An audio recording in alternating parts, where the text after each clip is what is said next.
Ibu semua. Hari ini kita mulai webinar season ke-10, episode ke-5 dengan narasumber Bapak Insinyur Joko Raharjo Abumanan MBA.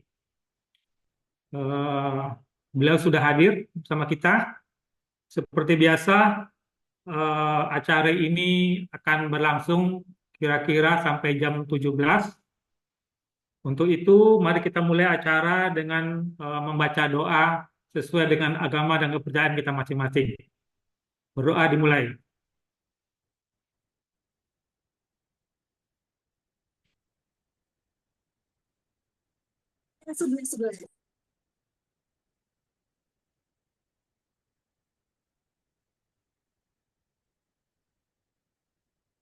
Berdoa selesai, kita dengarkan lagu Indonesia Raya serta himne Alma Mater UI. Silakan.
Baik, terima kasih, operator. Bapak-bapak, ibu-ibu semua, webinar kali ini adalah musim ke-10, episode ke-5, dengan judul Ekosistem Agro Solution. Eh, Narasumber Bapak Insinyur Joko Raharjo Abumanan MBA. Riwayat hidup beliau sebagai berikut, silakan ditampilkan di layar.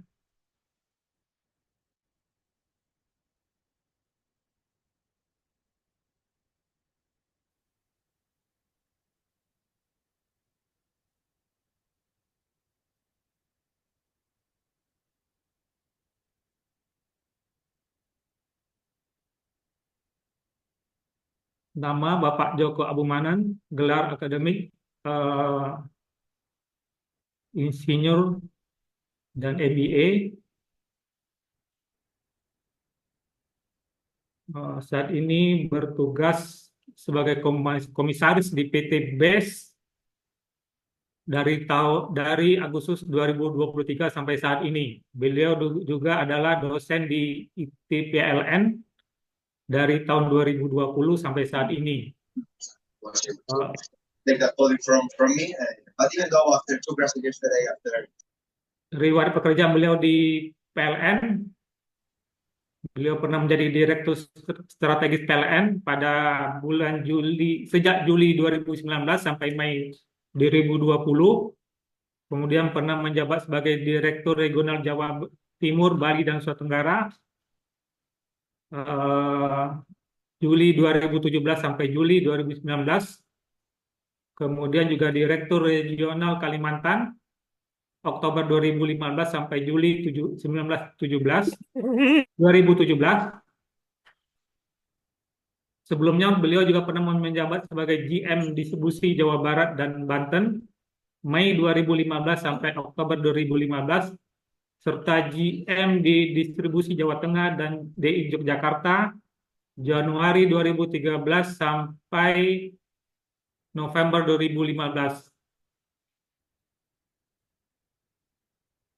Riwayat keanggotaan beliau menjadi anggota Perkumpulan Jaringan Cerdas Indonesia PJCI 2014 sampai saat ini, kemudian anggota Perkumpulan Pengguna Surya Atap Indonesia 2014 sampai saat ini.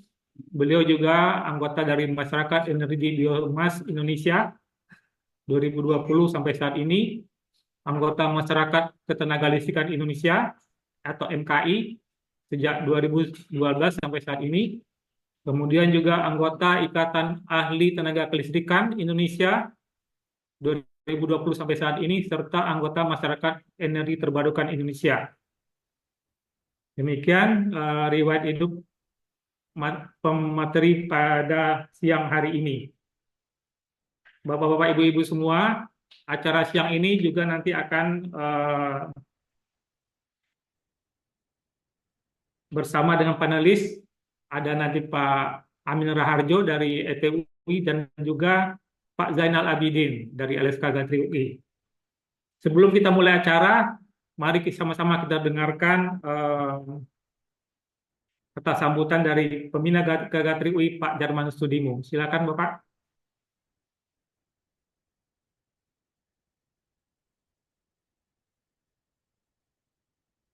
Masih mute Pak Jarman. Ya. Terima kasih moderator. Bismillahirrahmanirrahim. Yang saya hormati narasumber webinar yaitu Pak Joko Abumanan. Beliau pernah menjadi PLT di PLN. Bapak Ibu sekalian peserta webinar serta para panelis, antara di sini ada Pak Amin Harjo dan tadi Pak Zainal. Assalamualaikum warahmatullahi wabarakatuh. Selamat siang, salam sejahtera bagi kita semua.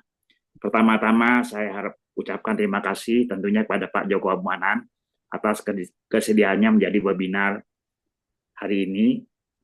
Seperti kita ketahui bersama, dalam rangka mencapai net zero emission pada tahun 2060, maka peranan pembangkit listrik energi terbarukan untuk menghasilkan energi yang ramah lingkungan berperan sangat penting.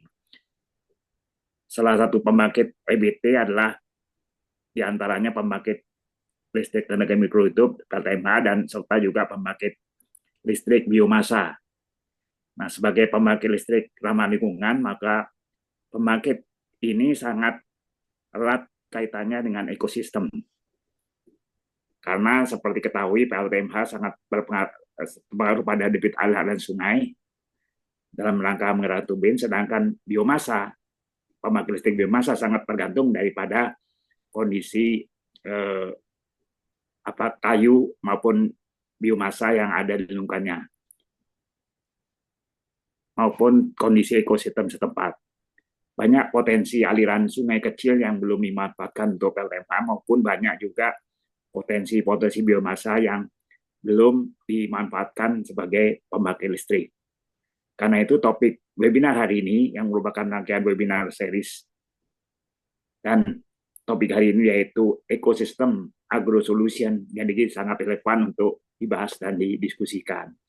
Demikian yang saya sampaikan dan diharapkan webinar ini dapat memberikan pencerahan bagi kita semua. Demikian, wassalamualaikum warahmatullahi wabarakatuh. Waalaikumsalam warahmatullahi wabarakatuh. Baik, Bapak-bapak semua, sebelum kita mulai penyampaian materi dari pembicara, perlu kami sampaikan bahwa webinar siang ini seperti biasa akan dibagi dalam 3 sesi. Sesi pertama adalah penyampaian materi oleh pembicara. Sesi kedua sesi pertama berlangsung kira-kira 40 menit sampai 1 jam. Kemudian setelah itu sesi kedua adalah pertanyaan tanya jawab dari para panelis. Itu juga akan berlangsung kira-kira 40 menit sampai 1 jam. Terakhir adalah sesi ketiga, kita akan buka kesempatan pertanyaan dari para peserta. Baik, kita akan segera mulai. Silakan Pak Joko Abumanan untuk bisa dimulai. Baik, terima kasih. Assalamualaikum warahmatullahi wabarakatuh. Waalaikumsalam warahmatullahi wabarakatuh. Selamat sore dan salam sejahtera buat kita. Om Swastiastu, Namo Buddhaya. Baik, terima kasih Pak Eka atas kesempatannya. Pada hari ini saya mencoba melakukan pemaparan sesuai dengan kegiatan kami hari ini sehari-hari mengenai nabati atau lebih banyak dikenal sebetulnya adalah hayati ya. Jadi hayati ini lebih luas, tidak hanya saja tumbuhan tapi juga termasuk mikroba hewan yang sangat kecil sel, dan ini kita manfaatkan. Jadi seperti informasi, saya penggiat di sampah ya, artinya sampah yang sekarang banyak dikelola. Kami juga ada kegiatan di Banyumas ya untuk zero waste. Juga sekarang tim kami sedang di Bagendung ya, di Serang dan juga di beberapa tempat. Nah, untuk kali ini kami mencoba mengetengahkan bahwa solusi berbasis ekosistem tanaman energi. Ini dikenal dengan ekosistem agro solution.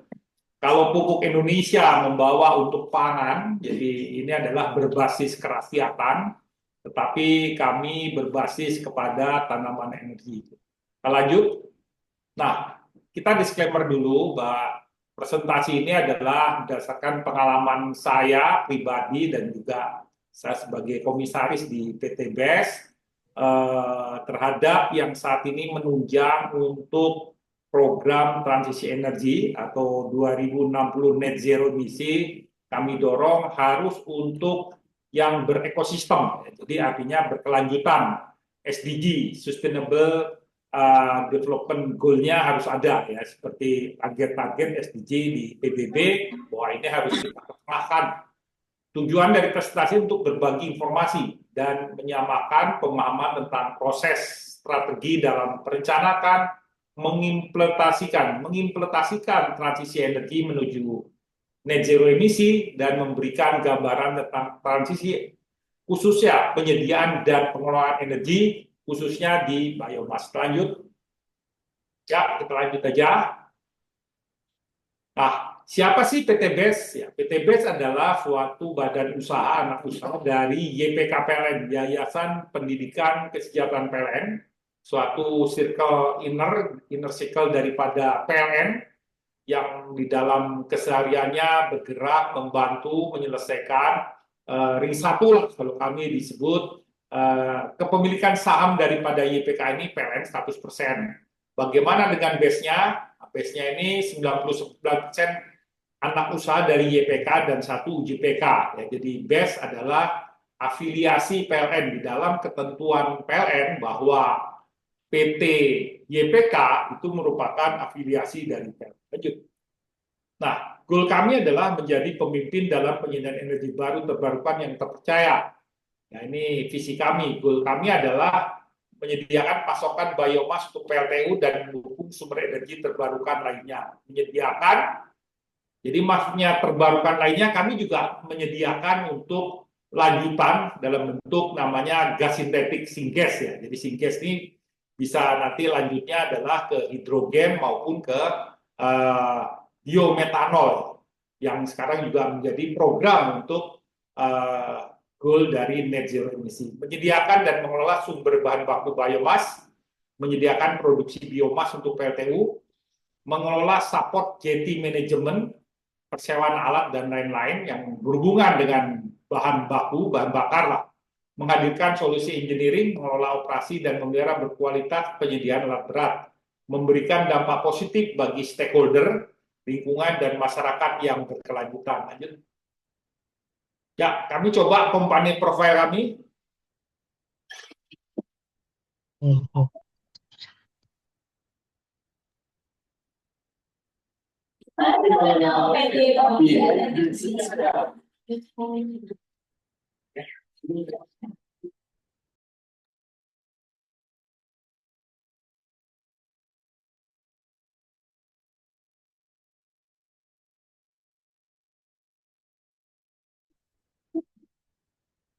Sebuah dedikasi yang berkelanjutan dalam penyediaan energi baru dan terbarukan. Keahlian yang telah terbentuk sejak tahun 2004, kami telah berkomitmen dalam inovasi dan konsultasi pada sektor tenaga listrikan.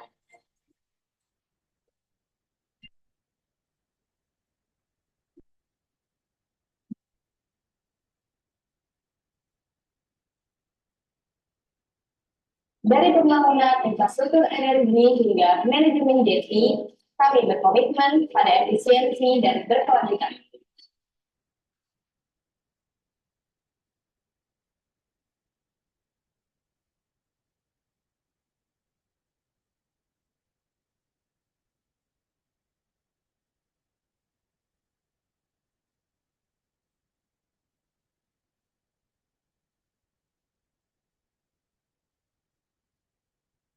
Kami bangga telah meningkatkan program biomas 26 senjata di seluruh Indonesia.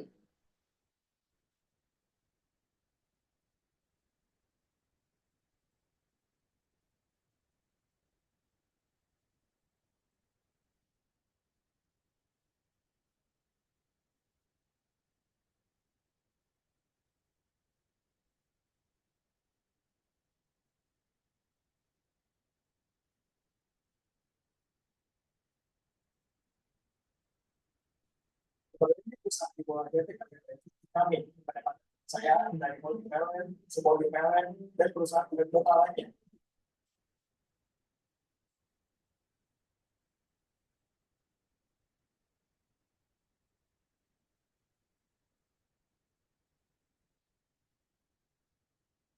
Karena namanya terjadi sejarah, peringatan yang spesialis.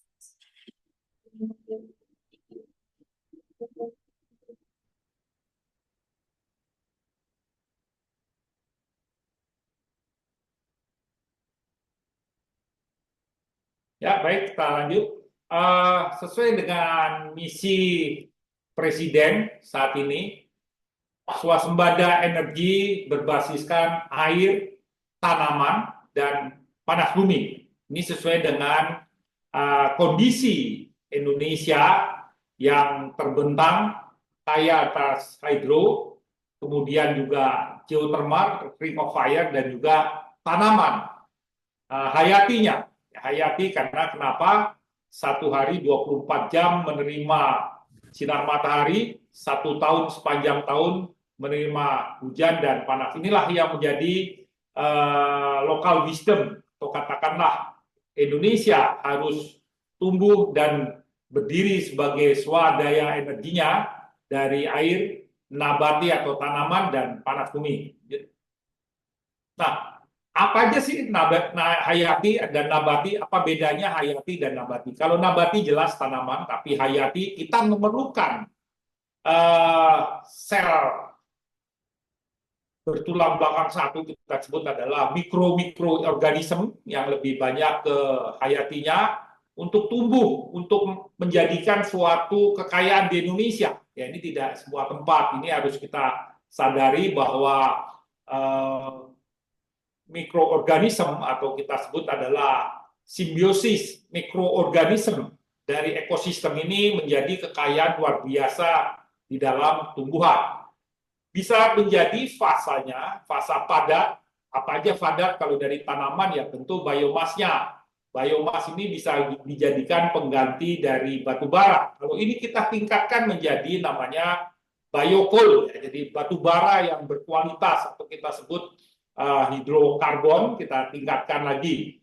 Atau ini bisa juga kita lanjutkan menjadi gas sintetik, syngas, CO dan H2 untuk menjadi bahan bakar gas ya. Jadi bisa untuk internal combustion engine atau menjadi direct combustion. Kemudian yang cair bisa kita jadikan sebagai biofuel, ini sudah dibuktikan dengan B35 saat ini. Juga mulai dikembangkan yang namanya bioetanol atau menjadi semacam zat CO3OH ya untuk pencampuran dalam BBM premium. Ini demikian. Bagaimana yang gas?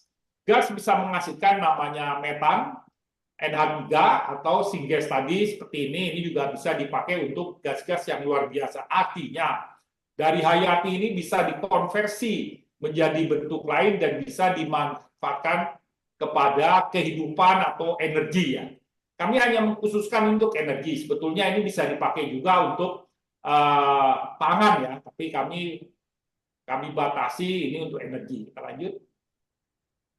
Nah, bisnis kami waste to fuel ya, kami ke waste to fuel-nya itu adalah satu di hulu, kita sebut adalah upstream-nya adalah proses ya. Jadi proses produksi di tambangnya atau di kebunnya, kemudian kedua kami melakukan proses produksi yang kita sebut fasilitas produksi.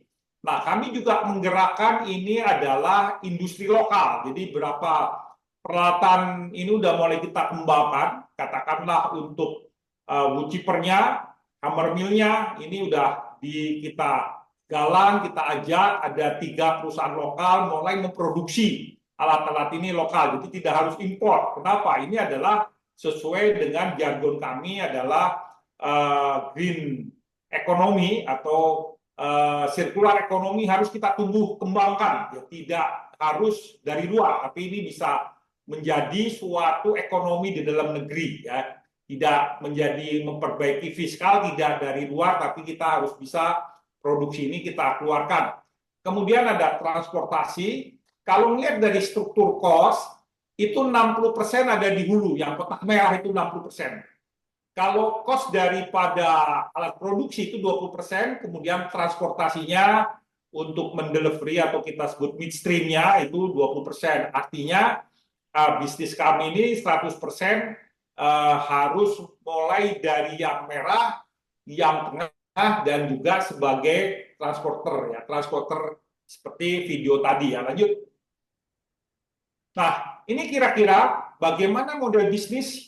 Kita kembali ke hulu. Bisnis kami adalah sebagai konsultan sesuai memanfaatkan lokasi-lokasi yang tidak, atau kita sebut lahan-lahan yang terkontaminasi. Ya, kalau di lingkungan terkontaminasi, kami harus melakukan namanya reklamasi, restorasi, dan penghijauan ya. Jadi 3 tahap inilah yang kita lakukan dan mendampingi sehingga kita mempunyai bahan baku untuk diproses sebagai bahan biomas ke pembangkit. Lanjut.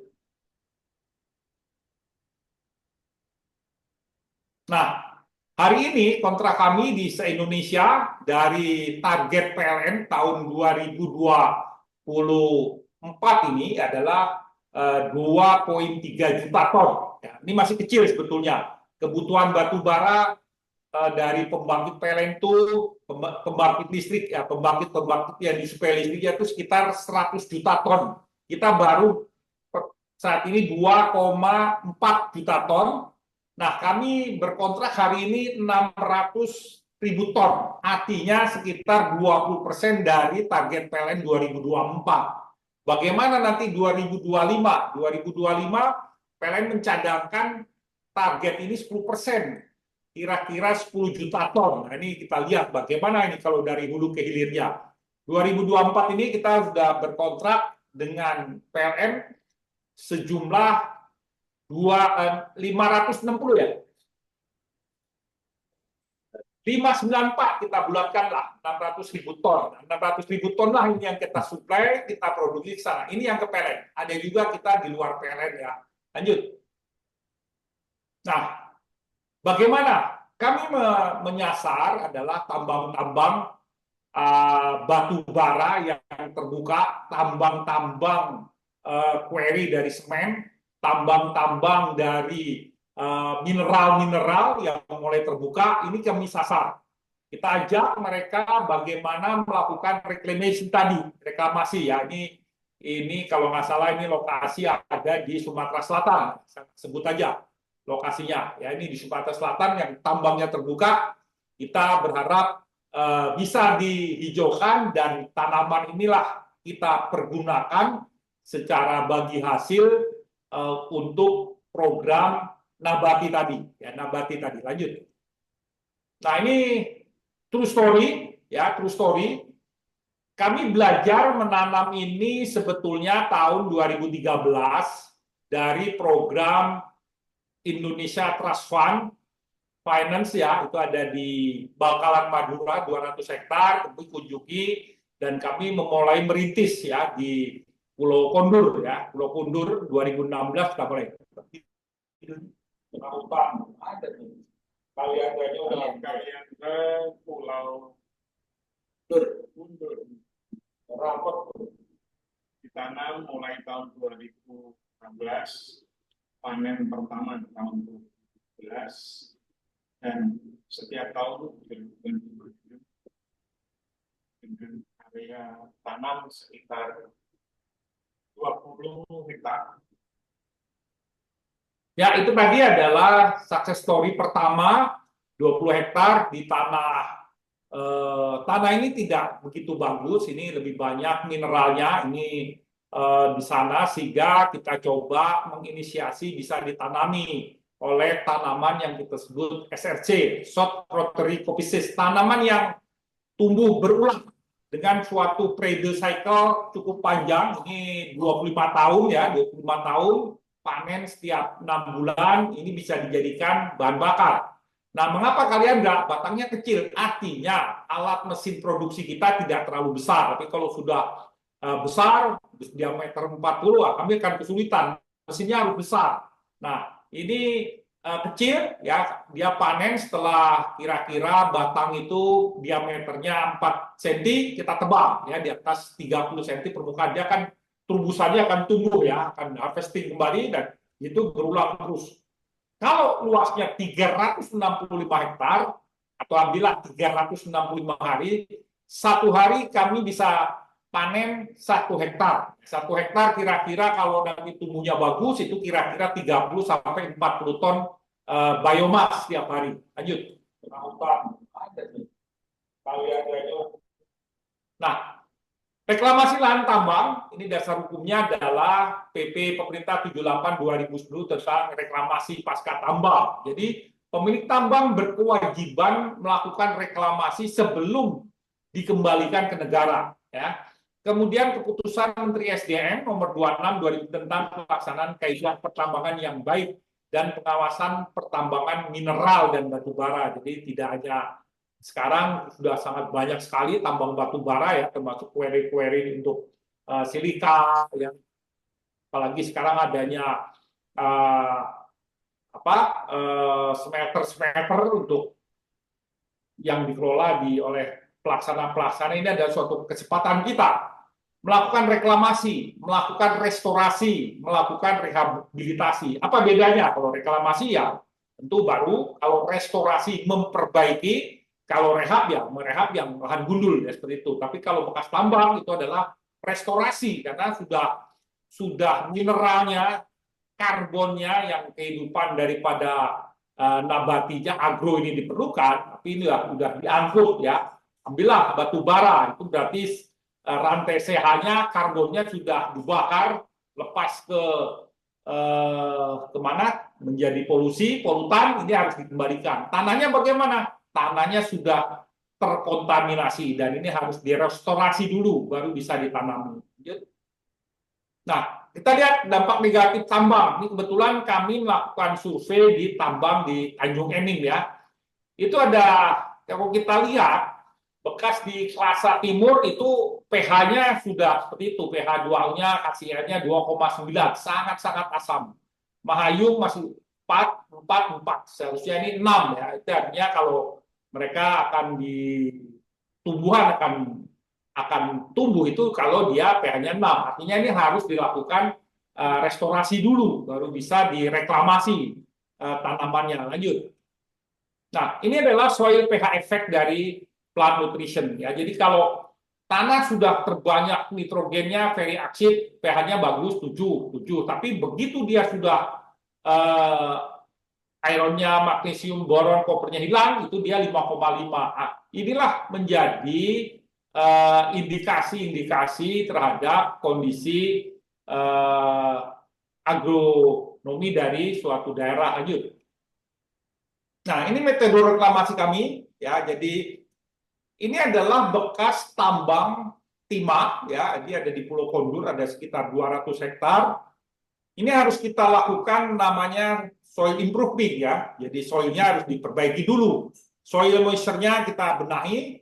Nah, kami menggunakan namanya teknologi biochar ya. Apa itu biochar? Sekarang banyak disebut namanya arang karbon ya, arang karbon. Ya, kebetulan teknologinya kita ada satu teknologi gasifikasi ya, kemudian yang kedua teknologi HTC torrefaction, HS gonjang-ganjing, HSGG kita sebut. Nah, kenapa ini Pak harus dilakukan moisture ya? Tanah ini sudah diambil caranya, mineralnya sudah diangkut semua, sudah jadi alat-alat produksi kita. Ini kebetulan ini tambang timah. Ini harus kita benahi, kita masukkan lagi yang namanya biochar.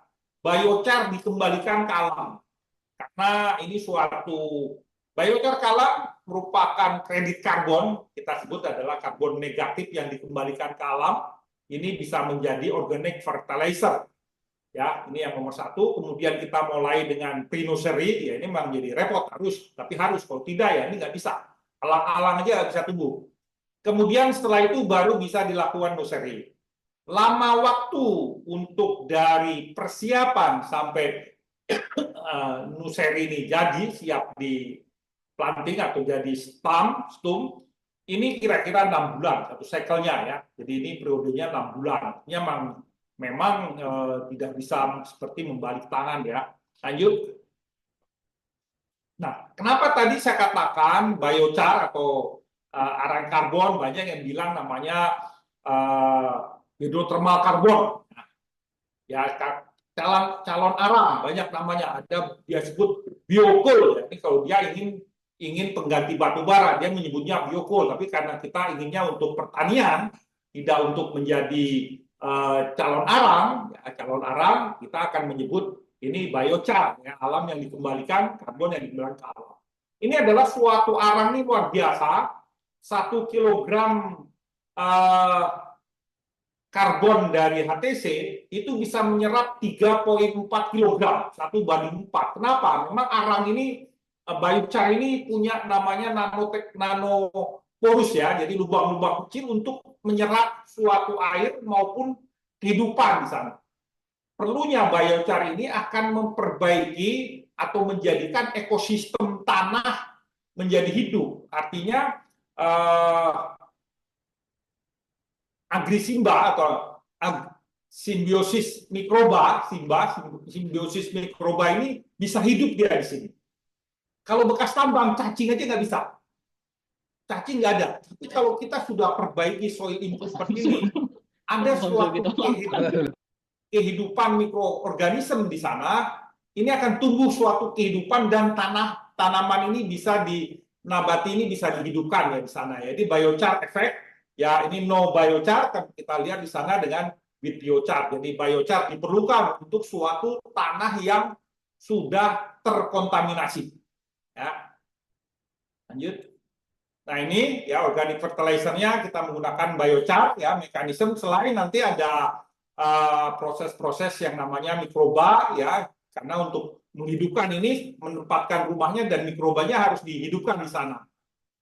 Sering disebut namanya bokasi atau EM atau katakan sekarang POC ya, pupuk organik cair. Ini adalah menghidupkan supaya dia tumbuh di dalam kehidupan ekosistem agronomi setempat. Lanjut. Ya, ini komparasi daripada yang saya sebut tadi short Trichoepiphytes. Kenapa? Tanaman ini tumbuh cepat berulang dan dia tumbuh rapat ya. Nah, ada lagi jenis-jenis polong-polongan ini mempunyai namanya rhizobium ya, di akarnya itu ada rhizobium yang bisa menghasilkan suatu simbiosis mutualisme, jadi tumbuh dia di dalam akar-akar polong-polongan ini seperti kaliandra maupun petai Cina kita sebut ya, dari C. leucopala ini dia bisa ke sana. Nah, lanjut. Nah, ini tanamannya. Apa keuntungan daripada kaliandra? Kaliandra banyak dikenal sebagai tanaman vegetasi perintis. Jadi tanah yang terkontaminasi tadi, yang sudah terkontaminasi karena mineral-mineralnya sudah diangkut, dimanfaatkan oleh kita untuk produk yang lain, ini harus kita bangun dulu soil improvement-nya di agronominya. Satu, cepat tumbuh, fast grow. Kedua, high yield-nya dan long term. Long term-nya bisa 24 tahun, 20 tahun ya, continuously. Oke.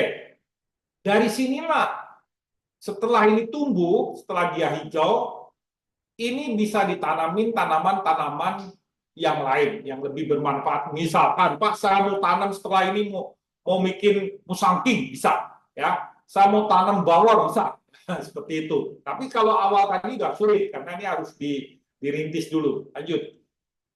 Ya, ini success story, ya. Ini lahan yang kita foto ini ex tambang timah, bisa kelihatan ya. Ini punya PT Timah 200 hektar, ada di Pulau Kundur, ini di Riau, ya bisa kita lihat itu ada kolomnya, ada kolamnya, apa kolomnya gimana ya, ini harus kita improve juga nih, karena udah sangat asam, mungkin ikan juga nggak bisa hidup, tapi bisa harusnya dengan menggunakan teknologi yang sama, biochar tadi bisa membuat kehidupan di sini ya. Tentu ini harus melalui penelitian dulu. Nah, kalau kita lihat yang sebelah sini, yang hijau itu sudah mulai ditanami. Yang sana itu udah mulai, yang coklat yang udah ada galangan itu udah mulai di plantation lagi ya. Yang sini sedang tumbuh ya, ini seperti sana. Nah, ini sangat bagus, hari ini sudah mulai hujan. Inilah waktu saat-saatnya mulai plantation. Karena irama daripada iklim ini sangat menentukan untuk mulainya plantation. Ya, plantasi. Jadi kita prediksi dia harus tumbuh, masa tanam itu kira-kira 12 bulan plantation ini ya. Plantation 12 bulan, artinya 6 bulan dia cukup kuat. Pada nanti masuk bulan Juli sudah mulai kering, ini bisa tetap bertahan dia. Jadi jangan salah dalam memulai bertani ya. Jadi ya kita harus berubah pola engineering listrik dengan pola pertanian. Kita harus ramah terhadap alam kita. Kita harus menyatu dengan alam kita. Ya ini success story-nya, lanjut. Nah ini ada di Pulau Kondur. Pulau Kondur ini di Kabupaten Tanjung Balai Karimun, ya. Ini kita tanam, ya, trinesurinya, kemudian nuseri, plantationnya bisa Bapak bayangkan itu tanahnya harus pakai bor, nggak bisa dicangkul ya, karena sudah tailingnya udah luar biasa. Timah kan main bulldozer gitu, diaduk aja, diambil, dibuang. Itu nggak bisa lagi dicangkul, tapi harus pakai bor mesin ya. Jadi bor mesin untuk membuat lubang-lubang tanam ya. Kemudian di sana seperti itu, kemudian nanti harvestingnya 1 tahun. Jadi kalau kita lihat dari mulai persiapan nuseri 6 bulan, 2 week, kemudian mulai dia ditanam, itu panen nanti 6 bulan, artinya 18 bulan dia baru bisa dipanen. Lanjut. Nah ini ya nursery plantation-nya, yang ini udah mulai tumbuh untuk pembibitannya. Kita lanjut. Ya ini udah mulai plantation ya. Ini dia nursery-nya, kita pindahkan. Ini udah mulai umur, udah ada. Ya lanjut. Nah, ini field preparation-nya, ini kalau kita lihat secara zoom, itu nggak dicangkul ya, dibor. Ya, saking kerasnya udah dibor. Tapi kalau kita hari ini, saya nggak bawa videonya, itu udah tumbuh. Jadi ekosistem daripada burung, lebah kelulut ya. Jadi kalau di sini nanti ada bunganya pakai lebah kelulut, itu jadi madu, itu sudah ada jadi kehidupan. Artinya biomasnya bisa dipakai, kemudian daunnya bisa dipanen untuk ternak, juga bunganya bisa menjadi kelulut. Lanjut. Ya, ini plantationnya. Lanjut. Ya, ini mulai perawatan pada saat penanaman ya. Mulchingnya atau katakanlah mulching itu penutupnya kita menggunakan juga sama biochar ya yang kita gunakan. Kenapa? Karena di situ akan memperbaiki kehidupan ekosistem daripada pertanian. Lanjut. Ya ini penggunaannya. Lanjut. Nah, ini dia ya, without organic. Kita lihat yang sebelah kiri itu tanpa organic fertilizer, biochar. Yang sebelah kanan pakai biochar. Dia akan cepat tumbuh ya kehidupannya. Jadi lebih cocok manfaat daripada sana ya. Ini dilakukan untuk penelitian ini dengan memanfaatkan yang namanya biochar. Lanjut. Nah, ini bedanya.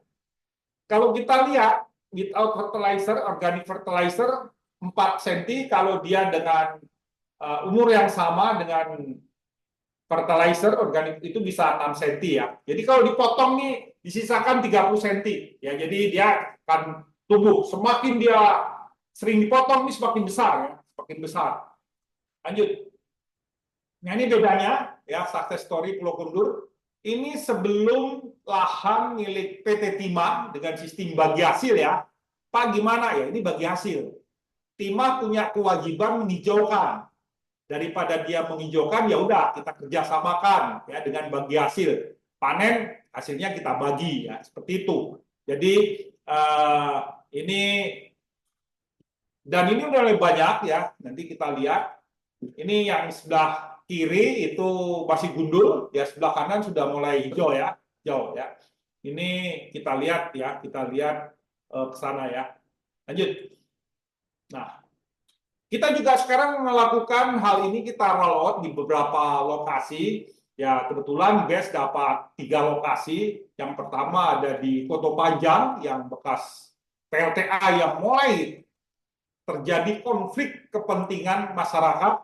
Nah, ini kita coba dengan menyertakan kerakyatannya, masyarakat setempat, supaya mereka bisa ke sana. Yang kedua ada di Wonosobo, di Rica. Yang ketiga kemarin yaitu yang Cirata. Ya, Cirata juga sudah mulai ditanami dan kita coba membantu kerjasama memanfaatkan hasil daripada biomasnya, pemanfaatannya. Nah, Dasit Koto Panjang ini sangat-sangat terkontaminasi. Kenapa? Dalam waktu pandemi itu ada 10 tempat wisata baru masyarakat tanpa terkendali. Artinya mereka membuat di lingkungan bendungan itu tumbuh tak terkendali, wisata-wisata baik itu untuk bebek-bebekan lah, kita sebut bebek-bebekan itu. Ini kan berarti sudah terjadi konflik horizontal di sana. Yang kedua, mereka juga mulai menebar yang namanya jaring terapung.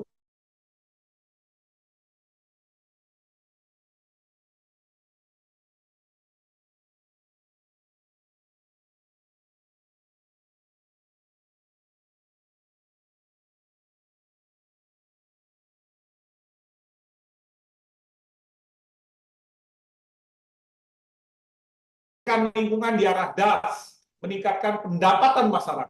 Tentu ini suatu ekonomi. Kalau selama pandemi mereka malah tumbuh kegiatan sosial mereka, kehidupan.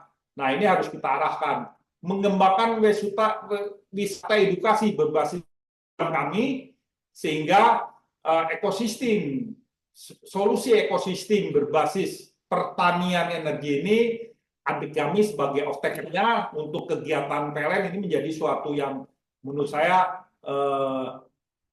yang bisa kita lakukan. Lanjut. Ya, ini ya durasi proyek 6 bulan. jumlah pembibitan 250.000 ya untuk Demplot nih ada Demplot 1. Ini desanya di Merangin, Kampar, pendampingan konsultannya BES ya. Punya kegiatan adalah PLN lanjut. Ya ini adalah desa Meranginya, ini lahannya, ini yang rencana menjadi lokasi Purwarupa Nuseri. Lanjut. Nah, bentuk kerjasama menyediakan tim, melaksanakan pembibitan, mulai dari persiapan, menyediakan demplot, melakukan penanaman kaliandra sebanyak 5.500 sebagai percontohan, dan menyiapkan 250.000 bibit, ini kira-kira 50 hektar ya. Kewajiban PLN menyediakan lahan di alokasi desa, menyediakan dana CSR, melakukan pemasaran dan promosi program tersebut, menyiapkan prasarana secara pendukung kegiatan Nuseri. Lanjut.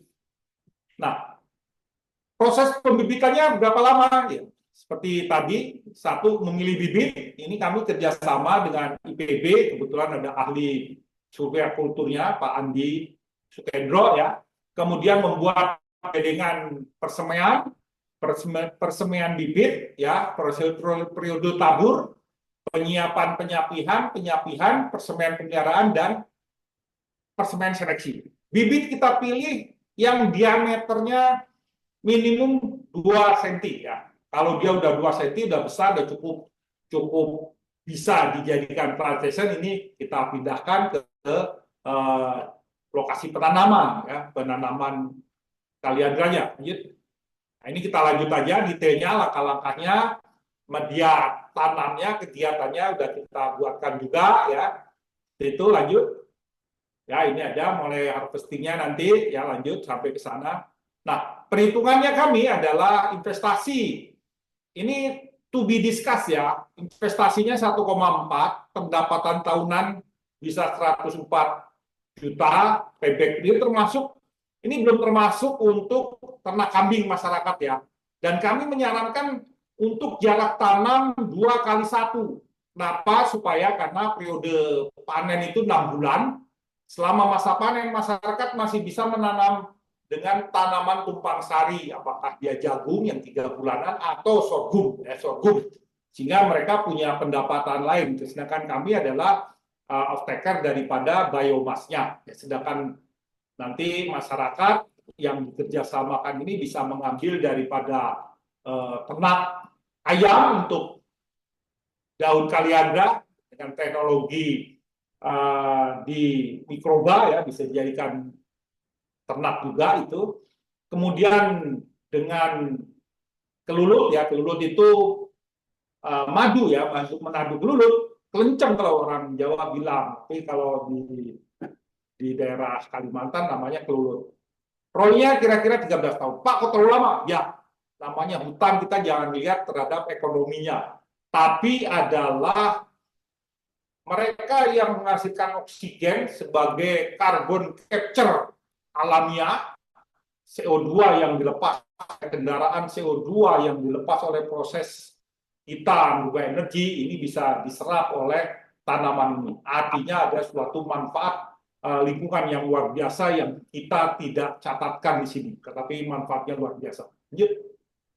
Ya, biaya awal sekian, ya, tindak lanjut proyek menggunakan strategi jangka panjang. Ya, memang namanya restorasi, reklamasi itu adalah proyek jangka panjang untuk kita semua, ya, bukan dilihat dari keekonomiannya. Lanjut. Ini PLN pada 28 Agustus kemarin ya mendapat suatu award ya sebagai program pengembangan ekosistem biomasa berbasis ekonomi kerakyatan. Kita bisa lihat ekonomi ini cukup dengan masyarakat menanam, dia bawa ke tempat paspor kita beli, mereka langsung terima uang hari itu. Ya, jadi ini just in time. Store bayar. Kemudian ini sudah cukup bangun, ini sangat bagus sekali. Ini kita buktikan di Pulau Kundur itu yang dulu pada tahun pandemi kemarin mereka menggunakan kayunya untuk pembangkit di situ, tidak terpengaruh oleh naiknya BBM, naiknya batu bara, tetap dia tumbuh dan ekonomi berputar di lokal di setempat ya. PLN dapat anugerah ini 2 triliun pada 28 Oktober kemarin ya. Ini PLN, oke. Lanjut. ASEAN Award, hal yang sama, ini tanggal 1 Oktober untuk second runner up ya diterima oleh PLN Nusantara Power ya untuk coal fire power plant co-firing ya. Air Anjir Baka 2 kali 30 MW converted to MFPP multi-fuel power plant using wood chip and palm kernel cell Nusantara Power. Ya ini Oktober 2024 kemarin ya pada bulan lalu. Yang keduanya bulan lalu di periode 2 ini PLN mendapat kategori award dari ASEAN maupun dari Sumpah Pemuda Award. Lanjut. Ya itu kami dari BES. Kebetulan hari ini saya di BES. Lokasi kami strategis. Kalau Bapak naik LRT Cawang langsung turun masuk ke kantor kami di sebelahnya ya. Kantor kami di hotel, bukan di hotel, di apartemen, di sewa office di situ, di upper office MT Haryono. Ya itu kira-kira 10 menit kami mengajak bahwa kita harus berkelanjutan dan lebih banyak lagi opportunity. Kita yakin banyak kali tambang-tambang yang sudah diambil dan dibiarkan ya di Bangka, di Belitung, ya di tempat-tempat itu harus mulai kita manfaatkan, tidak menjadikan suatu kondisi yang terbuka. Demikian dari saya. Terima kasih. Wassalamualaikum warahmatullahi wabarakatuh.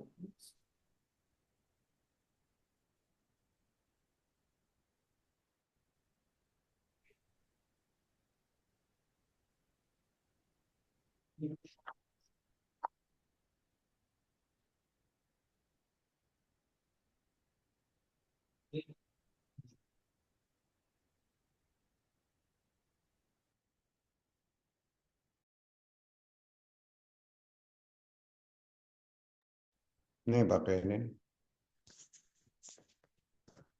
Halo Pak Win. Halo Pak Joko, maaf, ini karena lampu mati nih Pak, jadi saya ngambil alih. Wah, bukan saya loh. Iya Pak, jadi kita di Salemba nih kebetulan lampu lagi mati baru kali ini nih Pak. Waduh. Ya, terima kasih banyak Pak Joko, luar biasa Pak. Sebelum kita mulai lanjut ke sesi kedua Pak, Bapak-bapak semua, mari kita break sejenak, untuk tayangan video komersial berikut ini. Kita akan kembali dalam waktu 5 menit. Terima kasih. Baik, terima kasih.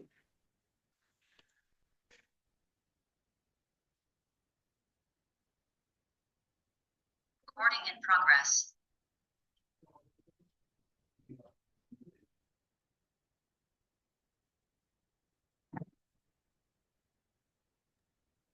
Suaranya belum mati, Pak.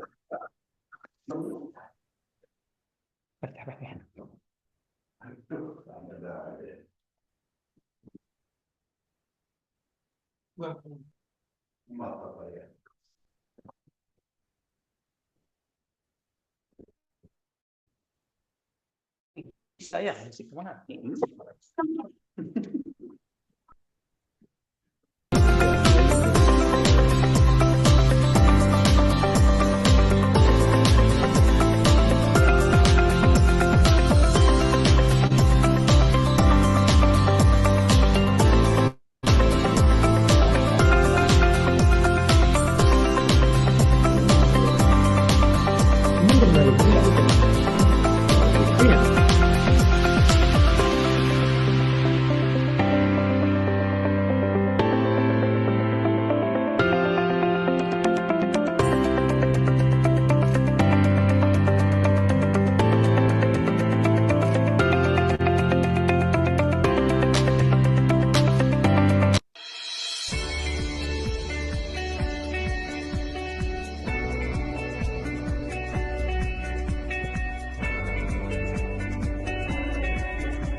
Tadi udah pakai ini udah.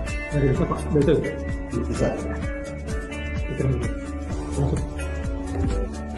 Kalau gitu gantian ya, gue mati ini. Ya, biar ada ini.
Ya, Bapak-Bapak semua, kita kembali. Kita akan mulai sesi kedua, yaitu tanya jawab dengan panelis. Di sini sudah ada Pak Amin Raharjo. Silakan langsung Pak Amin.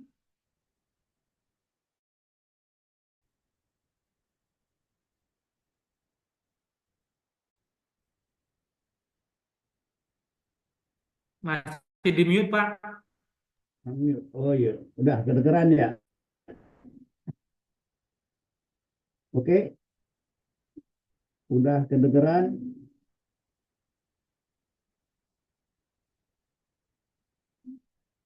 Kedengeran kah suara saya? Sudah Pak, sudah.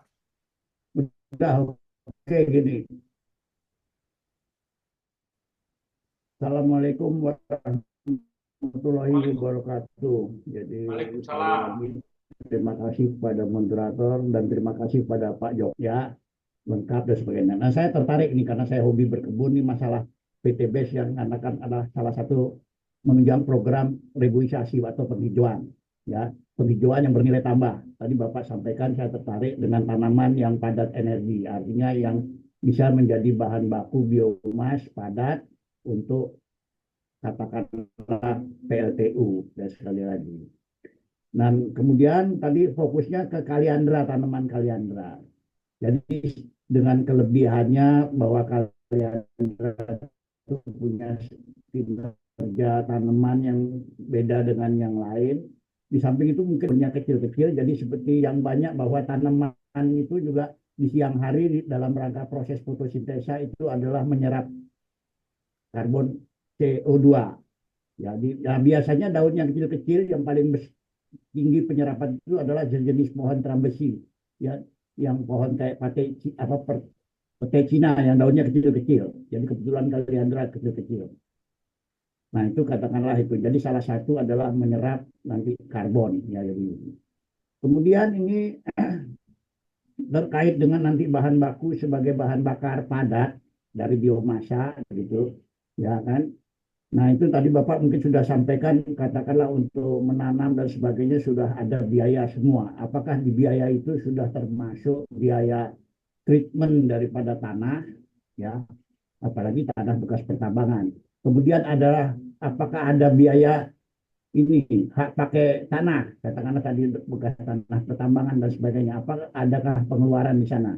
Itu yang pertama.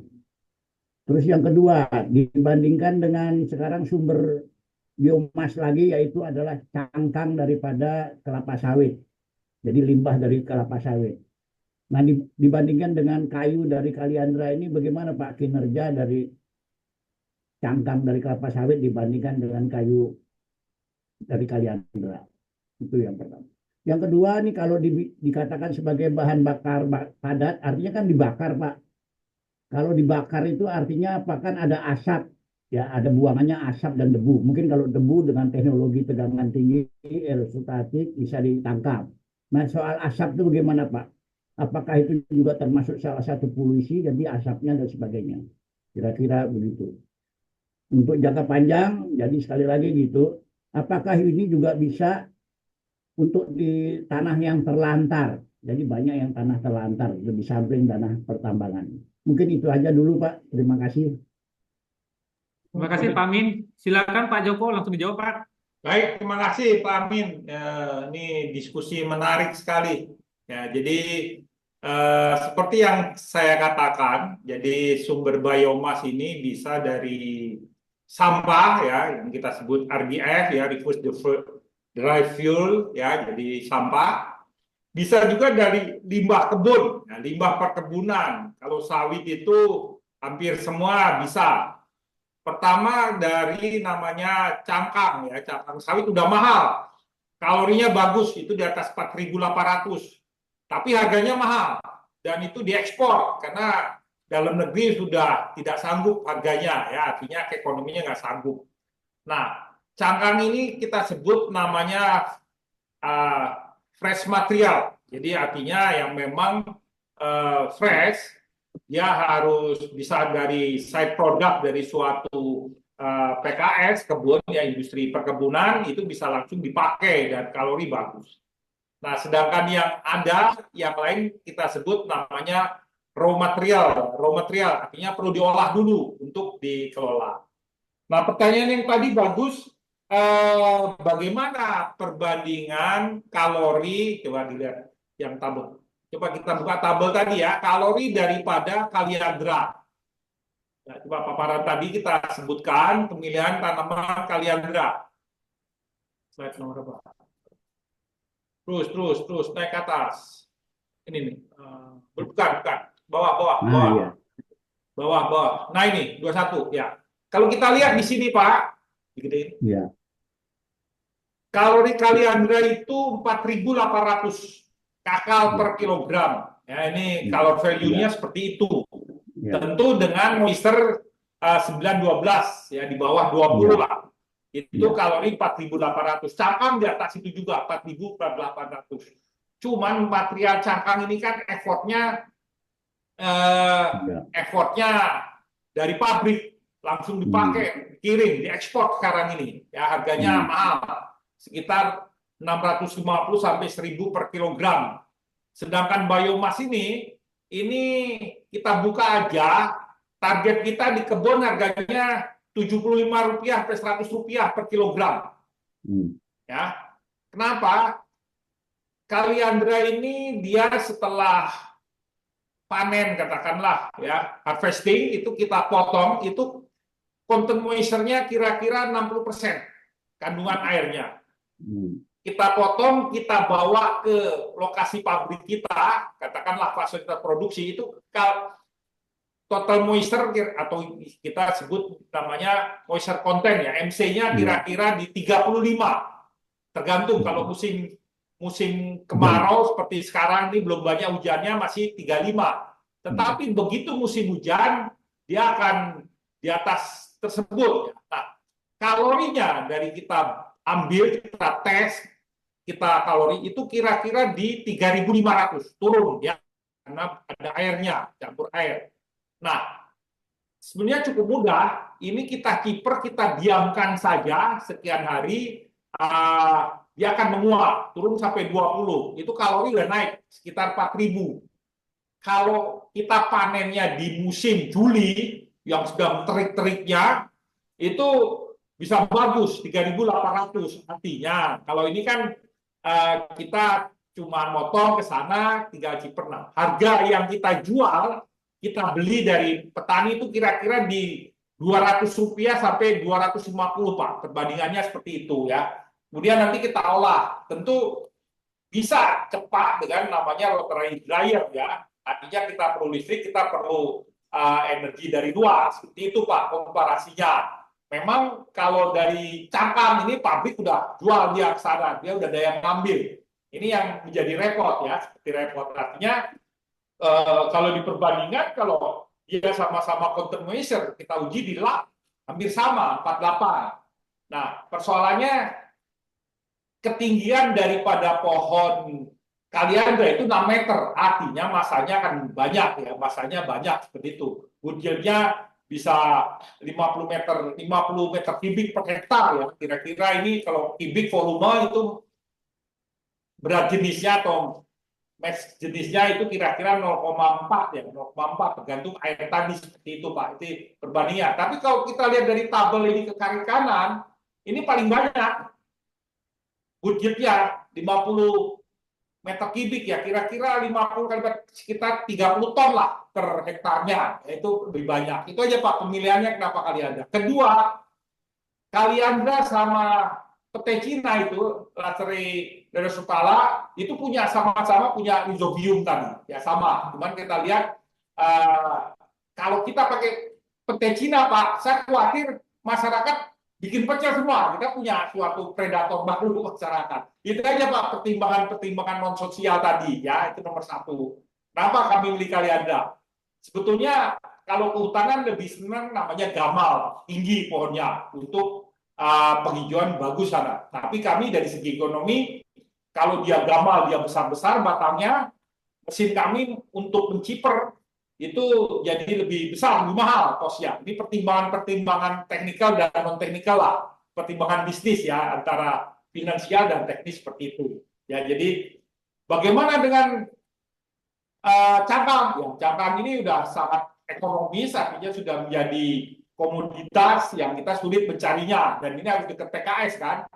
Kalau kita ya ada dekat lahan di situ bisa kita manfaatkan, why not? Ini suatu alternatif seperti itu ya. Jadi tidak bisa dibanding-bandingkan. Kalau ada yang murah ya kita ambil sana. Jadi kita harus punya suatu holistik biomas ya, baik dia dari kebun, IFB pun kita kelola Pak, IFB ya, tandan kosong kelapa sawit itu kita kelola dulu, bisa juga kita olah menjadi namanya bahan bakar biomas ya, tentu dengan suatu teknik tersendiri dengan menggunakan mikroba seperti itu. Nah yang kedua, bagaimana Pak asapnya? Ya kebetulan di Pulau Kundur ini sudah operasi sejak 2014 pakai teknologi gasifikasi. Jadi gasifikasi itu kalau kita ingat ilmu termal ada 3 sistem. Satu namanya dibakar, kayak kayu bakar atau insenerator.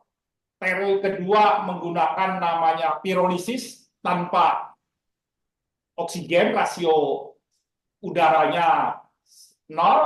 Kemudian yang ketiga gasification. Ya. Nah, yang kita di Pulau Kundur ini menggunakan gasifikasi. Artinya dia tidak menginjekkan oksigen banyak ya, dan itu hampir tidak mengeluarkan asap ya, seperti kita bau minyak goreng. Ini yang disarankan.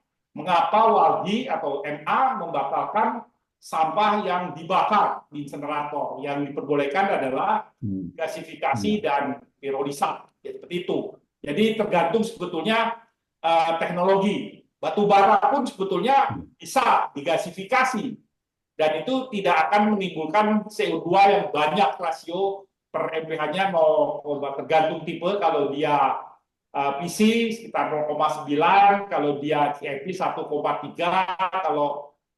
kalau kita menggunakan gasifikasi itu sangat rendah. Kenapa? Karena tidak dilakukan pembakaran ya. Jadi melakukan namanya dipanggang atau dipakai dalam suatu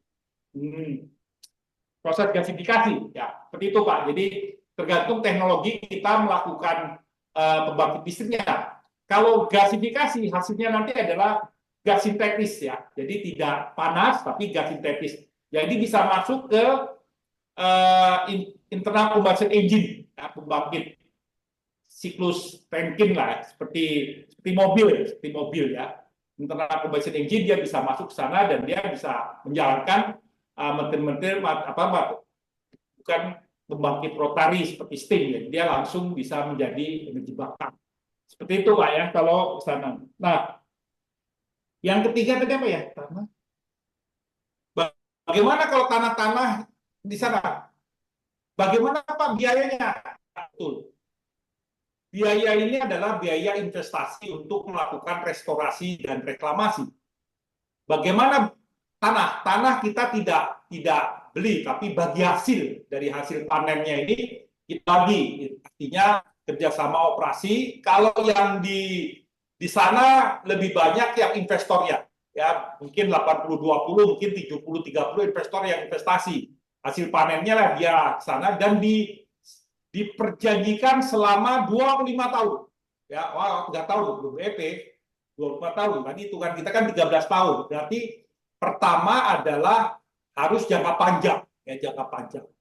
Kemudian kalau tanah masyarakat gimana? Oh, tanah masyarakatnya banyak yang lebih dapat karena tanahnya masyarakat. Kalau yang tanah tadi bekas tambang punya kewajiban, dia harusnya mengeluarkan biaya. Sekarang dia malah dapat biaya. Itulah bisnis to bisnis yang bisa diperbincangkan ya. Coba lihat gambar-gambar. Coba kita balik dulu gambar Pak yang tadi, yang kotak-kotak. Keluar dulu. Nah, escape.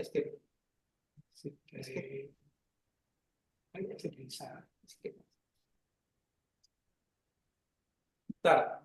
Keluar dari paparan. Bentar Pak ya, ini ada salah. Bentar. Nah. Yang atas gambar bisnis model bisnisnya. Pelan-pelan, ini yang ada 10. Nah, ini yang saya merah Pak, itu lahan PLN atau non PLN. Ya sistemnya begitu Pak. Jadi perjanjian dengan kelompok swadaya masyarakat. Kalau di dalam kehutanan itu disebut hutan sosial, Hutan sosial untuk tanaman energi sekarang sudah dilimpahkan kewenangan pengelolaannya kepada gubernur. Ya, ini mengambil metodologi hutan sosial. Hutan sosial ada 3, hutan tanaman masyarakat, hutan desa, sama hutan HKM ya. HTM, HKM, sama hutan masyarakat. Nah, kita mengambil ke sana Pak. Jadi lahan tetap milik negara atau milik PLN, pemilik owner, kemudian pemerintah kabupaten ini dapat kewenangan CQ gubernur untuk memberikan haknya. Kalau di Aceh itu diberikan sesuai kanun ya. Kanun ini undang-undang daerah istimewa Aceh yang ditandatangani di Swedia bahwa setiap kombatan berhak untuk diberikan hak tersebut ya, kombatannya. Nah, ini komandannya kita istilahnya ketua kelompoknya KSM ini dikerjasamakan. Bagi hasilnya seperti itu. Jadi yang punya hak tanah siapa? Misalkan masyarakat. Nah, itu tentu bagi hasilnya masyarakat lebih besar ya. Sedangkan yang berinvestasi ini